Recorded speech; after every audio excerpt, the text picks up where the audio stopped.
We've got some exciting news to share. Rainier Beach High School is gearing up for a complete transformation, and the Lighted construction team is looking for support. They're asking you to join their Careers in Construction Electrical Trade meeting Thursday, August 12th at 6 p.m. to discuss opportunities for students to learn key skills in their apprenticeship program and build the pathway to a fulfilling career. Register today at buildthebeachforusbyus.com. That's buildthebeachforusbyus.com. If you're looking for more information on career opportunities and updates on the Build the Beach Community Panel Series, again, check them out at buildthebeachforusbyus.com. And don't forget, register for the August 12th, 6 p.m. Careers in Construction Electrical Trade meeting. This is Big Poppy, host of Jazz from the Cabinets. Join me each week for a listening tour of the first century of jazz, an eclectic mix of Dixieland, big band, cool jazz, bebop, contemporary jazz, world jazz, all jazz in all forms. That's Jazz from the Cabinets with Big Poppy on Rainier Avenue Radio, streaming worldwide on RainierAvenueRadio.world. This is a Rainier Avenue Radio.world public service announcement. New school year is just around the corner. Did you know? In order to attend classes and play sports, your child needs to be up to date on all vaccines required for school before the first day of instruction. Now is the perfect time to catch your children up and avoid exclusions. Public Health Seattle and King County invites you to come on out to 3 free back-to-school clinics. August 3rd, 3 to 7 p.m. at the Taft-Sigali School-Based Health Center in Federal Way. August 7th from 10 a.m. to 2 p.m. at the Kent YMCA. And August 11th from 3 to 7 p.m. at the Renton High School Health Center. Clinics are open to all kids ages 4 to 18, offering all vaccines required for school entry, plus the COVID vaccine for everyone eligible. No insurance or proof of residency required. To learn more, visit kingcounty.gov/find-a-clinic or on RainierAvenueRadio.world. No, you can't get enough of Rainier Avenue Radio.world.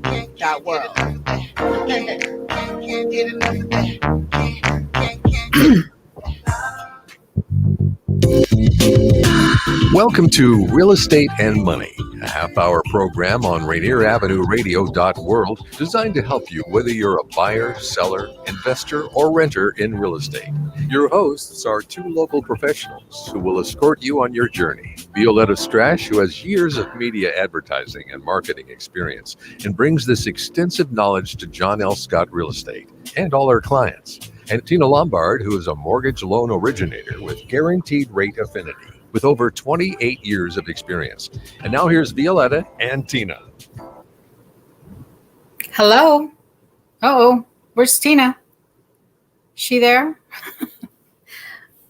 Okay, she'll pop up. I know she will. Hello, everyone. I'm Violeta Strash with John L. Scott, and you are here with us at Real Estate and Money. I hope Tina does jump on because she's got information for you on jumbo loans. And before we start, I wanted to give you the phone numbers outside of the show. 747-4490 to catch us, or you can see on screen my phone number, and Tina, when she gets here, you'll see her phone number as well. Let's start with the market updates for this past week. For King County, we have 581 listings active with, listen to this, 118 sold in the past week. So there wasn't a lot of sales there. Average price of $967,000. Last year, this time, $832,000. So the increase year to year is 16% for King County. Now I'm going to throw in an average days on the market, 16 instead of like a week.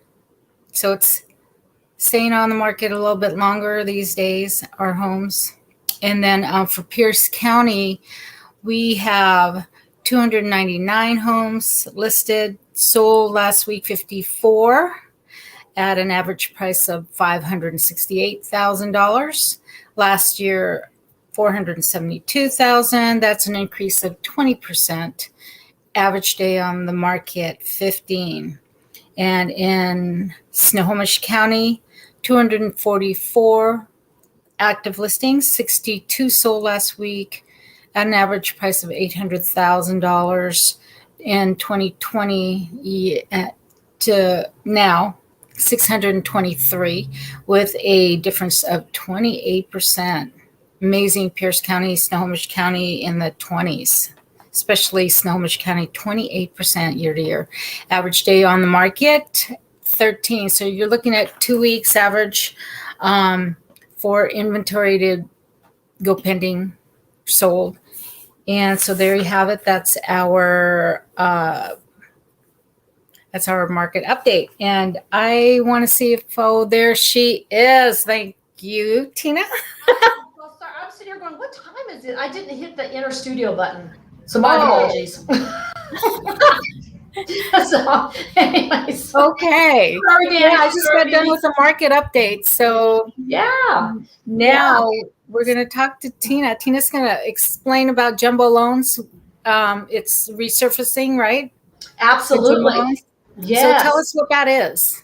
Okay, well, a jumbo loan actually is a certain type of a loan. So you've got your conventional loans, you got FHA, you got VA, you've got your subprime loans. Well, a jumbo loan are loan amounts that are bigger than the conforming limits. So depending on your county, there is a certain limit. Like I believe for instance, in Denver, it's like $596,000. Any loan above $596,000 in this county in Denver is considered a jumbo loan. So they're usually loans that are huge. So for example, here would be any loan that's $597,000 up to $3 million would be considered a jumbo loan. Now, where it's most pertinent is in these markets where you have the average prices of the houses, just like V said, $850,000, $900,000. To get a house in Seattle, you have to pay $1.1 million. Areas in which the houses are a much bigger purchase amount, if somebody puts 10% down or 20% down, they still are above the county limits of a conforming rate. So if you need a $900,000 loan, conforming rates will not go that high. So a jumbo loan is where conforming stops, and then the loan amounts go higher, and that's where jumbo loan picks up. So what's interesting, so V, what would you say, like if you were showing a house in Bellevue, what would, for example, be a sales price for a house in Bellevue? Let's say $1.5 million. Okay, so $1.5 million. So you put 10% down, and $1.5 million is like $150,000. Mm-hmm. Okay, if you put 20% down, now it's $300,000. So 1.5 million subtract $300,000, and now you're at $1.2 million. It's way over conforming. Mm-hmm. So now you need a jumbo loan, and that's where jumbo loans come in. Now, when you have that sizable of an amount, like you're buying in Bellevue, and your loan is $1.2 million, well, you can imagine lenders. It's a big risk for lenders, because if you should default, that's $1.2 million, as opposed to 3 houses each being sold at $400,000 each. If one should default, there's $800,000 worth of a loan that hasn't defaulted. So jumbo loans actually are a higher risk, and therefore a certain type of clientele. Because if you should not pay on your $1.2 million home or $1.3 million loan, then the company's going to eat that. So what I'm going to do today is I'm going to go over what a jumbo loan is. And so it's quite pertinent now in King County, Snohomish County, Kitsap County, here in Denver, of course, Denver County, Arapahoe County. But let's say that you find a house at $1.3 million and you want to put down $500,000. Now you're left with the $800-something-thousand loan. What do? Well, some lenders out there, they cannot do jumbo. They just can't do jumbo loans. They can't do jumbo loans. Some lenders say, yes, we can do jumbo loans. So it fits a different type of criteria overall. Credit score is different. The amount of money you put down is different. The amount of mortgage insurance you put down is different. A lot of different things go into effect. So today I'm going to go over some of the things that you'll have to look at if you should get a jumbo loan. The first thing you want to ask, can I buy a second home as a jumbo? Can I buy an investment property as a jumbo? Well, you certainly can. You can either do a primary, a second home, or an investment property as a jumbo loan. So if you find a duplex or a fourplex or something that you want as a rental and it costs like $2.5 million, you certainly can do a jumbo loan. And we use people like Goldman Sachs, we use JP Morgan, we use Chase, we use, Wells, US Bank. There's different companies that we can use and all the lenders can use. So V, do you get people up there looking for those higher amounts? Oh, yeah. Yeah. And it's usually a bank that they go to, like a Chase. Now, and I'm glad you said that, because if somebody's buying a house at $2 million, you don't have to go to the bank. You can go to a mortgage broker. And the beauty is going to a mortgage broker is I can use Saks, I can use JP Morgan, I can use US Bank, I can use PenFed, I can use several different jumbo loan apparatuses as opposed to just one institution. So your mortgage broker is a good place to start out with that.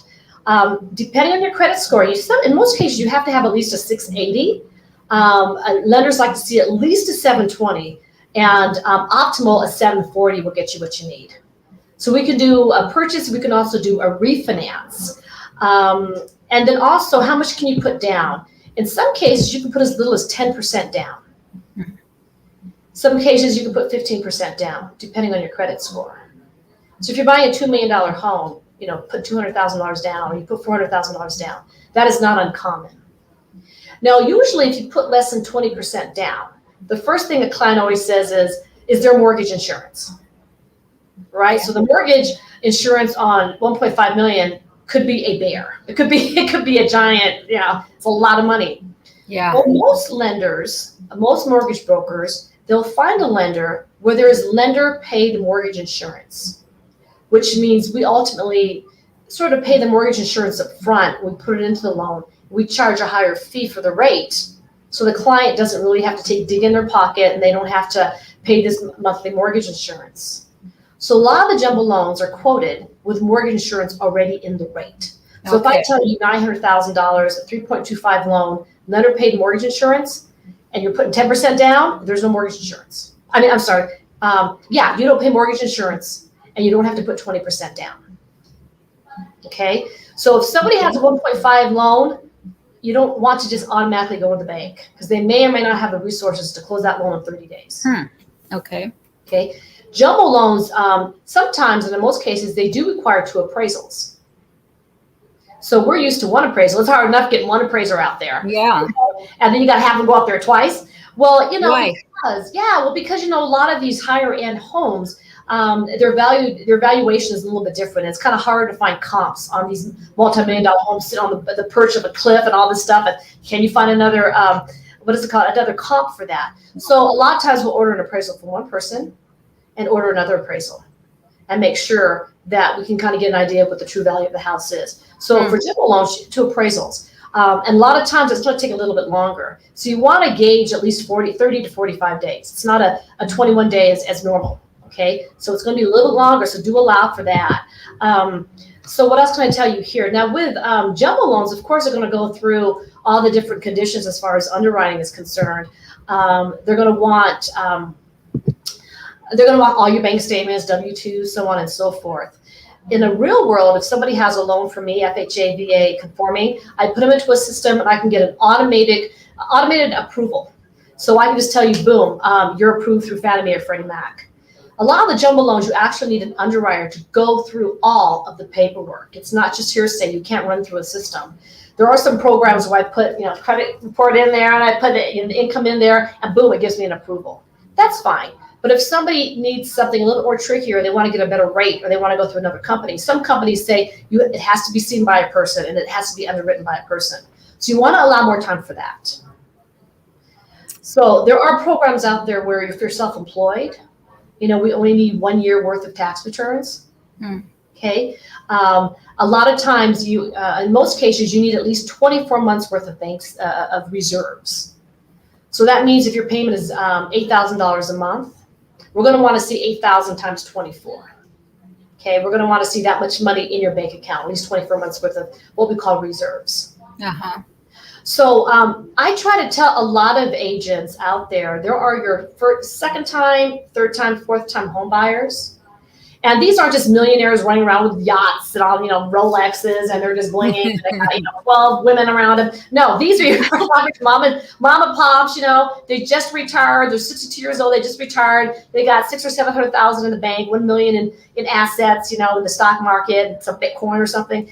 And they're sizing down from their house with the kids, and now they're coming out and they're like, "Listen, the kids are out of here. We want to buy a condo downtown at 1.5 million. With a coffee shop, and it's by the water." So those are your typical people, right? Am I preaching to the choir, Herbie? So these are normal people, and they've got like maybe 320,000 in their 401k and 500,000 in their Charles Schwab, and just stuff like that. So these are your typical clients, and usually they'll say, "Hey, listen, I want to put $500,000 down right now. Let's go." And you don't want to tell them, "Hey, just go to the bank. Just go to the bank and get your $1.3 million loan." Because some banks will take 60 days and they really do not care. Oh, wow. They don't have to. They've got so many loans. Yeah. So we want to try on a mortgage broker because we can go to 5 or 6 or 7, or we can go to 10 different banks and say, how long, how much you got, what's the rate? So we can really shop them without your client having to do all that. They have got enough on their table than to have to search around for that. So that's what we'll do. So with a jumbo loan, if you do have agents out there and buyers out there, if you're looking at a home at 1.6 million, 1.5 million, 3.2 million, you can do those loans. And unfortunately, sometimes these clients are not given the service that they need because people are always concentrating on first-time home buyers. So a lot of the loan officers are sitting at a platform when you walk into a bank or you walk into a company. They are not well versed in jumbo. They don't know these aspects. So you need to find somebody experienced. A lot of people won't even touch jumbo because they don't know how to navigate around that. Yes. So you want to have experience. You don't have to, but it's my recommendation. If you're going to have heart surgery, you go to a licensed physician that has been doing it for years. Yeah. And with the jumbo loan at 3.2 million, you've got a lot riding on the line. Sometimes these people put $200,000 or $100,000 down on a home. You want to make sure that approval is stable, it's founded, it's going to go through. So you want to go to a professional. And they are available, and now more than often you see them. Mm-hmm. Okay. And what better professional to go to than Miss Tina Lombard? Da-da-da, start the music. There you go. Yeah. Well, let's go on a little break here, and then we'll come back with Joey Jagod Designs. Tune in to Real Estate and Money every Tuesday afternoon from 2:30 to 3 here on Rainier Avenue Radio.world. Join your hosts Violeta Strash with John L. Scott Kent North and Tina Lombard with Guaranteed Rate Affinity. They'll help you navigate the waters of our volatile real estate market and offer you some guidance on how to make your hard-earned money work to make your dreams come true. Learn about current trends, get tips on financial matters, and have fun, interactive discussions about your home inside and out. That's Real Estate and Money. Okay. Well, now we're, I can't even say post-COVID, we're still there. We've been involved with different things around our home. And one of the easy fixes, or just to freshen things up, is color. Add color to your home decor. And Joey is here with us today. Is he in the studio? There you go. Hi, Joey. How are you? Let's talk about color in the home. Well, it's a great topic to discuss, especially now that we're in the summer weather. But there has been, it's not just in the home, it's in fashion. I think everyone has just been so beaten down by the bleakness of COVID life. And the last thing people want is to walk into a beige, white, gray environment. They want color because those colors are so reflective of it can be soothing, yes, but this also can be depressing. So I think what's important, it could be that even if you have a neutral home, go to Target and buy some pillows, color pillows. It doesn't cost you an arm or leg. So you can get used to the idea of putting color and pattern in a room again. I know that everyone that I'm working with right now are crying out for color. They want color. They don't want to go back to how their rooms had been at one time. And so I think did I send you the picture of the family room? Yeah. Daniel, do you have the set that Joey? Yeah, there you go. And so this was I don't have the before picture, but it was very blah. And this particular client has an incredible art collection. And so you can't see it, but on one of the pictures I sent you, there's a large picture to the right. That picture. Yeah. Kind of the cue color cue, and we decided to really go for a bolder color palette that's more evocative of who this person is. She's a world traveler. She's really interesting. She loves to dance. She is a big entertainer, and the room was not really reflecting how dynamic of a person she is. So we decided to create a dynamic room around that. The ottoman and the 2 green chairs were pre-existing, and they were like in a beige earth tone fabric. We reupholstered them in that bright yellow and that really beautiful green, and those colors are reflected on the painting behind you. And then the rug that we chose is believe it or not, it's indoor outdoor. And so it's because she has grandkids, and so we wanted something soft, but something that wouldn't stain in the event that the juice cup gets spilt over. And then we also got the sectional is Italian, and we purposely got something that was a little lower to the ground because we wanted everything to just be very snug and cozy and chic and sexy, and that's very much who she is. And so she's just ecstatic with the results. That green color is wallpaper, and that's actually, it's textured wallpaper, but it's a vinyl wallpaper. What? Yeah, really? So it's vinyl. I've been using a lot of vinyls. In fact, I'm almost using, except in specialty rooms, I'm using like 75% vinyls because there's so many good vinyls out there now, and they're really great for, parents are always hesitant to do something like this because they think their kids are going to color on them. Well, it's fine because it's wipeable. Right. And is it a little shiny then? No. When you say vinyl, I think of a little gloss, a little reflective light. You can get a completely matte finish on a wallpaper. Yeah. It looks like seagrass, but it's not seagrass. And so my big words of advice to everyone is just to get color into a room. It's going to make you so much happier, and you'll interact with others in a room of color more so than a room that doesn't have anything. Right. That's great. That is really nice. And especially, so if you're going to brighten up a room, here's a perfect one. You were saying pillows and stuff like that, and walls, but how about furniture? Would you advise going with neutral furniture so you can always mix and match colors and pillows and walls, or vice versa? No, not anymore. Like I say, I just don't. The idea of neutrals is really because that's a lot of times it's not that it's because people say, oh, well, I want this smoothing commentary. It's really what they're saying is, I don't know how to work with color and I'm scared. Yeah. Or thinking, oh my God, I'm going to be stuck with this forever. Well, you're going to be stuck with whatever you're purchasing in whatever color for a long time. So going for a bright spot of color in a room is not detrimental, I think, to the investment quality of good furniture.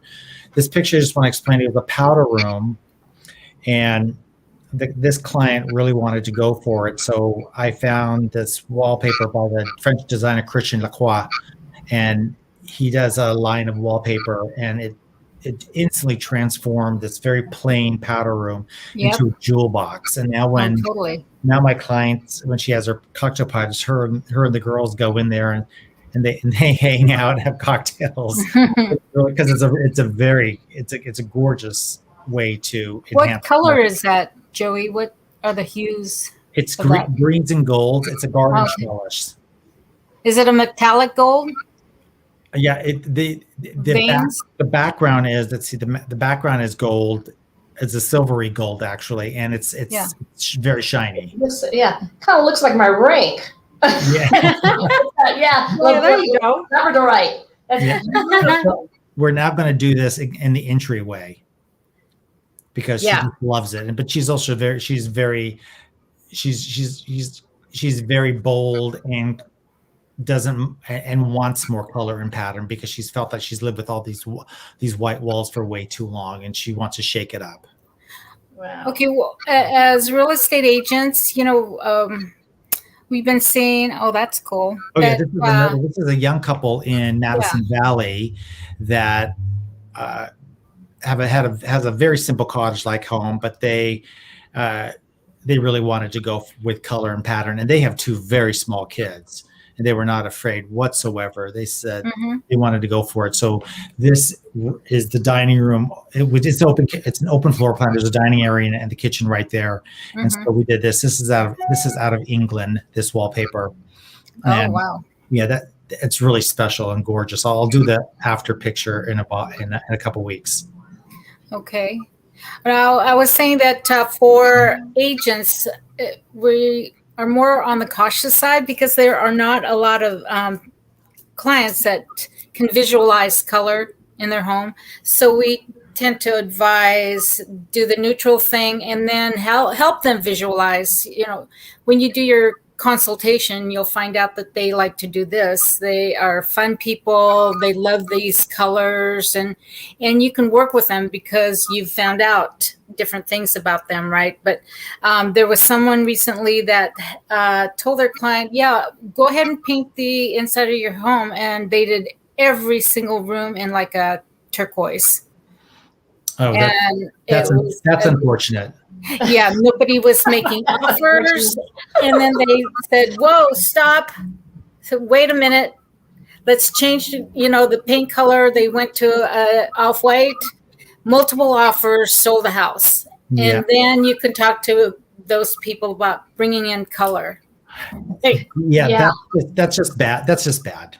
Well, it's funny because when I bought my house, I had a chartreuse room, I had a pink room, and I had some blue room, and I was like, oh. So I actually was just, I don't know what they were thinking, but so I had it all painted neutral just to get the furniture in. But after seeing your designs, I need to get some color in my house. Yeah, there's always a little color goes a long way, and that's where it's really important to not make the mistake of not bringing an interior designer in, because after you've made the mistake, usually when it's like buying a piece of furniture that's not returnable, then you're stuck with it. And so I always like to think that it's a good financial investment to get an interior designer to help you plan your space.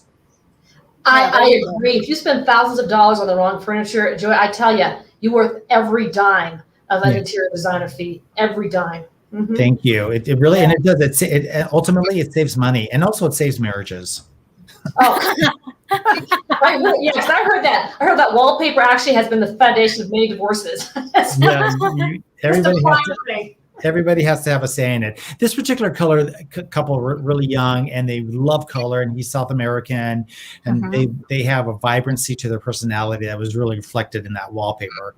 Now, another person might want to just have a small little accent wall done, but it's a really nice way to, even if you're putting the house ready for market, putting a little bit of color into a room does make it more interesting visually to a potential buyer. Right. Yes, absolutely. So staging is important, right? Very, yes. Wow, that's so nice. So you guys, I was looking at color trends, and you brought up the different colors, so that were right on here. They say warm earth tones and vivid green hues, like those green chairs, right? Deep jewel shades, like the royal purples, and a touch of electric blue, and maybe the woodwork around doors and windows, that frame them. Pink and green. Tina, what do you think of pink and green combinations? No, I guess it depends on the hue of green and the hue of pink. Yeah, and the amount of it in the room, because those were the two colors that were dreadful in my house, but she had the whole room painted that, and the curtains painted that. I don't know if I can do pink and green. Really cute color combination for younger children. Yeah. Okay. Or teenagers. And then it says replace grays with neutral stone. And the kitchen behind me, and this is kind of what I was interested in, because you got the wood, and then you got the there's metallic in there with the cabinets or handles, the fixtures. I don't know if you can see the fixtures, but then you've got maybe a granite, a quartz, or a marble slab. to bring in that neutral stone idea. So I kind of like that. And they say bring red back. Like if you had, I know you maybe don't want to do this, but if you have, if you like red, you could bring in red chairs as an accent. What do you think? I like red. I like red in a dining room. Sorry. Yeah. Dining room chairs is got what his I phone saw. ringing. They got his phone ringing. Sorry. Anyway, yeah, a bit of red is. You be really careful with red, but it could really add some vibrancy and excitement to the room. Yeah. And what do you think about a two-tone kitchen? Oh, I'm a big fan of it. I also like painting the island different from the rest of the room. And you know what? That's all we have time for today. We're done. Yeah. Stay tuned for R&R Live Jam right after the show. Thank you again, Joey, for joining us. Thank you for having Love me. you, gal. And then we will see everybody next week at 2:30. All right. Yes, Ben. Bye. Bye-bye.